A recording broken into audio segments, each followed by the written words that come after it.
नमस्कार मैत्रिणींनो, मी कांचन युवा कलेक्शन मधून बघा सुंदर आणि मस्त अशी साडी मी राजहंस मध्ये वेअर केलेली आहे। सुंदर अशी बॉर्डर कॉपर मध्ये दिलेली आहे आणि साडीचा पल्लू बघा, तुम्हाला पूर्ण असा पैठणी पल्लू दिलेला आहे। साडीला छान असे टसल दिलेले आहे।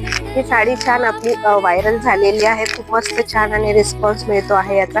तर बघू शकता पूर्ण साडीला तुम्हाला छान ऑल ओव्हर बुट्टी मिळणार आहे आणि कॉपर मध्येच याची बॉर्डर असणार आहे। साडी एक आपण ओपन करूया। हा बघा छान असा पल्लू जाणार, दोन बॉर्डर मध्ये ही साडी मिळणार आहे आपल्याला। पूर्ण ऑल ओव्हर बुट्टी असणार आहे साडीवर आणि साडीचा जो ब्लाउज पीस आहे तो पूर्ण तुम्हाला असा डिझायनर ब्लाउज मिळणार आहे। वाव, बघा पूर्ण साडीला दोन्ही स्लीव्हजला पण पूर्ण विविंगचं काम दिलेलं आहे आणि बॅकला आणि फ्रंटला सुद्धा विविंगचं काम। खूप सुंदर आणि मस्त आहे। या साडीचा आपण क्वांटिटी पीस मागवलेले आहे। ज्यांना हे ऑर्डर करायचं असेल स्क्रीनवर दिलेल्या नंबरवर ऑर्डर करा आणि आपलं युवा कलेक्शन म्हणून युट्यूबला चॅनल आहे, त्या चॅनलला सगळ्यांनी सबस्क्राईब करा। थँक्यू।